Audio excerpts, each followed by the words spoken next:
Welcome back to my channel. It's your girl Shelly. You know what? I got that from Chelsea. I ain't gonna lie, but I love it. I love it when she says it, so I said I'm gonna say it too.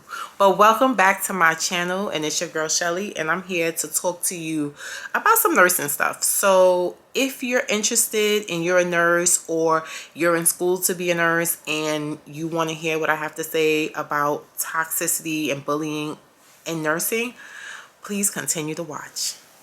So I was just, because I've been sitting in the house all day. I'm working tonight, but I don't know if you guys know, I'm a nurse, ICU nurse, and I've been a nurse for 15 years, but majority of my nursing career has been in the emergency department as a trauma nurse. I have also had many per diem, so I've kind of done, like, dipped and dabbed in a lot of things. The only area I really never worked in is like mother, baby, OB, in that kind of realm. But I've worked in every other profession. But what made me bring this up, because I don't necessarily want to have a channel that's totally dedicated to nursing. Even though I love being a nurse, I just feel like, there's so many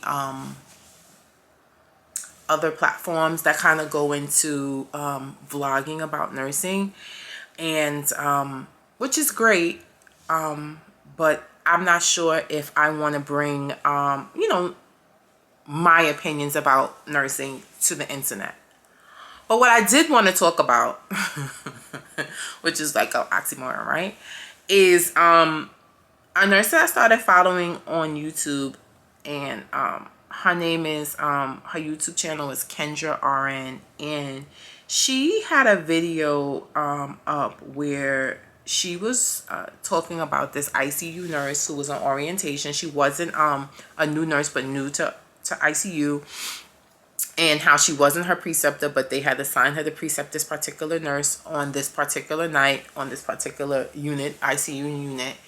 And I watched the video in entirety, and I understood. So during the pandemic is when I really started to, I guess, to become a travel nurse. So it was at that time that I went to different states where I was exposed to different ICUs and what it really felt like to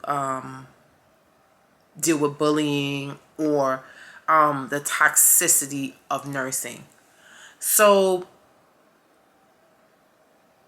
I worked in a hospital for the majority of my nursing. My full-time work, I worked in a underserved community, and in that community,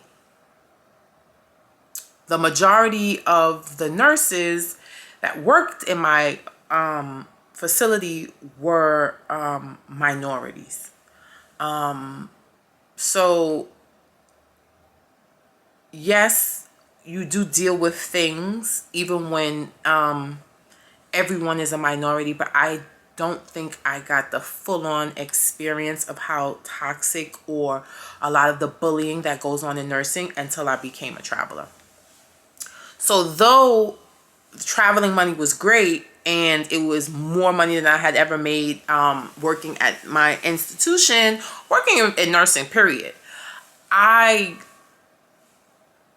realize you really need to have a tough skin when you are a traveler, because they really give you the worst assignments. They really give you first break. They really give you usually no help. It's just a lot of things, and it kind of is bullying. It kind of is a hazing process in my eyes, and I kind of just feel like no matter how long, well, I won't say no matter how long, because at one institution I did extend my contract, and I felt like at the end of like the second 13 weeks that people actually started to get to know me and love me, and then things kind of changed. But I will say that when you are in a situation where you are changing assignments every 4 weeks, every 8 weeks, you don't really build any connection. So you have to be at a point in your nursing career where you feel strong enough mentally, right? So it's not just about what you're capable of at the bedside, right? Because I feel like I have a strong foundation, but what I learned traveling is that you have to be strong enough mentally. So I go back to this video that I saw that Kendra RN posted, and first of all, I loved it. I thought that it was very raw. I thought that it was very candid, but it also made me realize that this same hazing or same toxicity happens to staff nurses who are trying to transition into the ICU. And it's truly unfortunate. And I just felt like I should make this video or just say something, because as a nurse who still works at the bedside, who enjoys working at the bedside, every other month someone's retiring, right? And we are not hiring new nurses every other month. So, and we're not hiring them because we're not having job fairs, or that, you know, the salary at the place where I work isn't competitive. We aren't hiring because a lot of nurses don't want to work at the bedside. And if they do want to work at the bedside, it's for X amount of time. And you have to remember that they usually don't take new grads into the ICU. So though hundreds of nursing schools could graduate thousands of nurses, right? The percentages of hospitals that actually take new nurses into the ICU. When I worked in the ER, I thought it was actually the exact opposite. I think the burnout rate is so high in the ER that they take these new nurses in like right out of school. But in ICU is totally different. So you either have to be a nurse who is who wants to transition into the ICU, or you have to be a I think some places do have externships. But to go back to her video, I thought during the whole video that all the things that she did to help this nurse was so great. And I just knew that at the end of the video, it was going to have a happy ending. And when I got to the end of the video and realized that it didn't have a happy ending, it kind of hurt me, you know?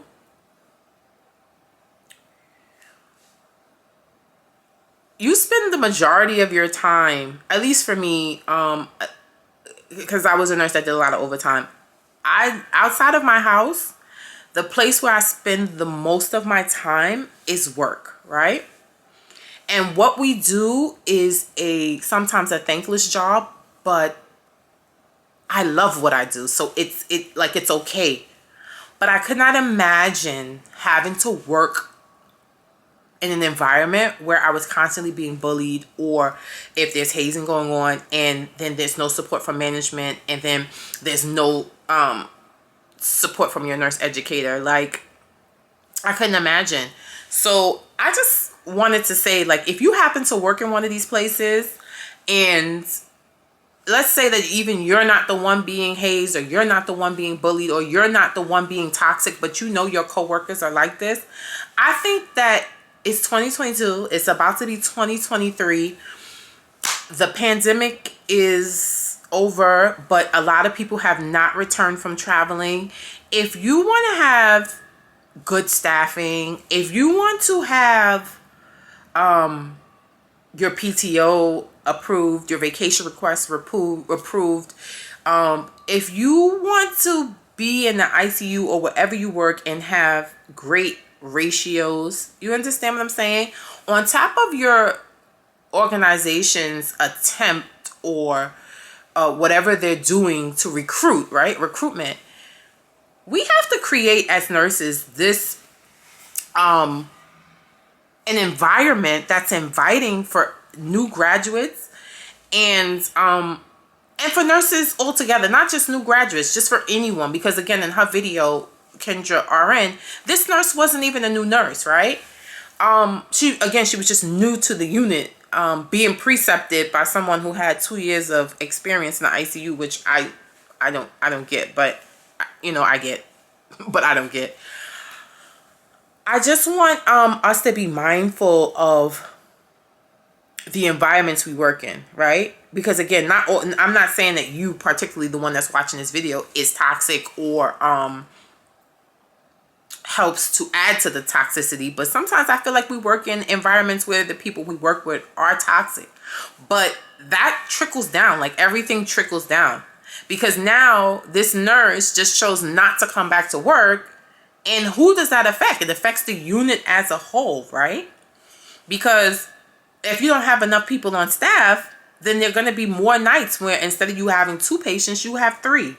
You understand? You'll be charged nurse plus have 3 patients. You're putting in no break. And yes, you might get paid for the break, but sometimes you really need a break. Like, you need to be able to walk away and breathe so that you can come back and give the care that you need to give. And I always say this, like, if you have 3 patients and you have to endorse 3 patients to another nurse to watch for you while you go on that 45-minute or hour-long break, what is the likelihood that she's going to be able to take care of her 2 to 3 patients plus your 3 patients? So now that's 6 patients that she has to monitor in the ICU. Like, it just doesn't make sense. So what I wanted to share is, or what I wanted to say, or what I wanted to get out here is, not accusing anyone who's watching this video of being toxic or bullying, but what I am saying is, if those things are happening on your unit, try to think of ways to change the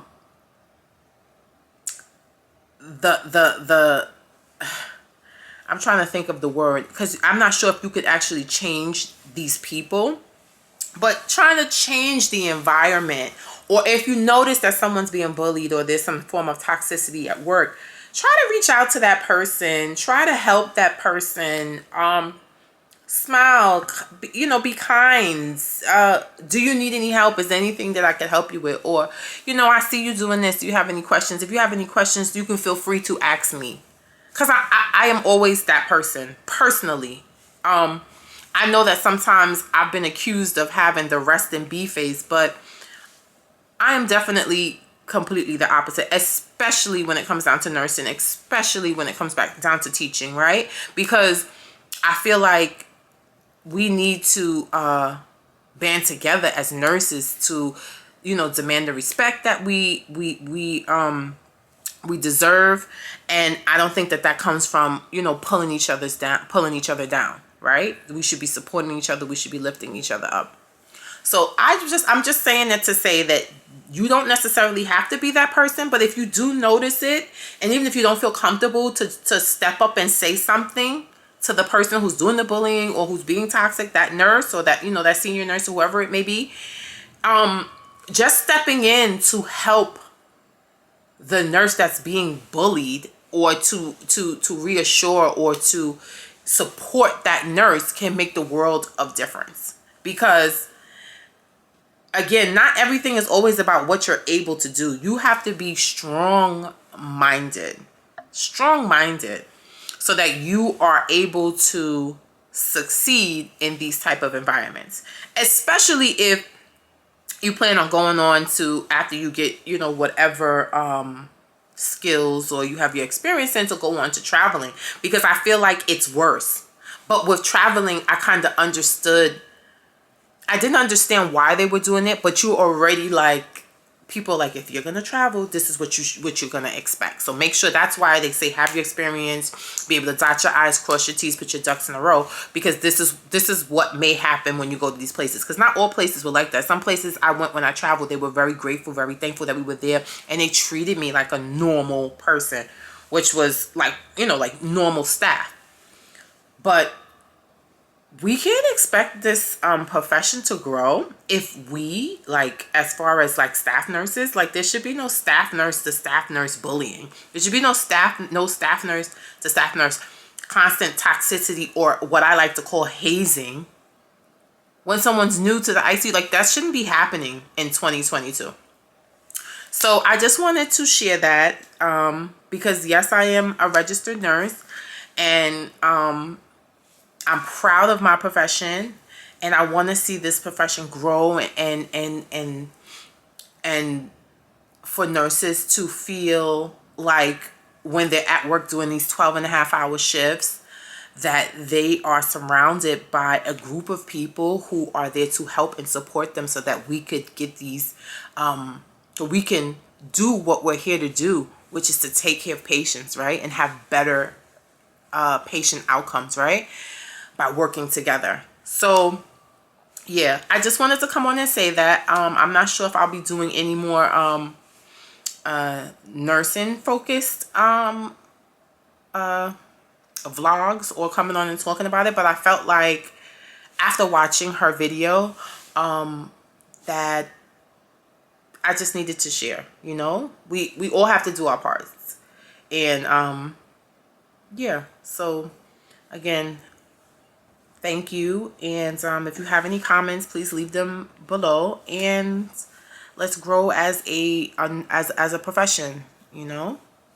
And this doesn't just go for registered nurses, even though, you know, that's what I am. I believe that all nurses, CNAs, LPNs, registered nurses, MP, doctorates, doctorate holding nurses,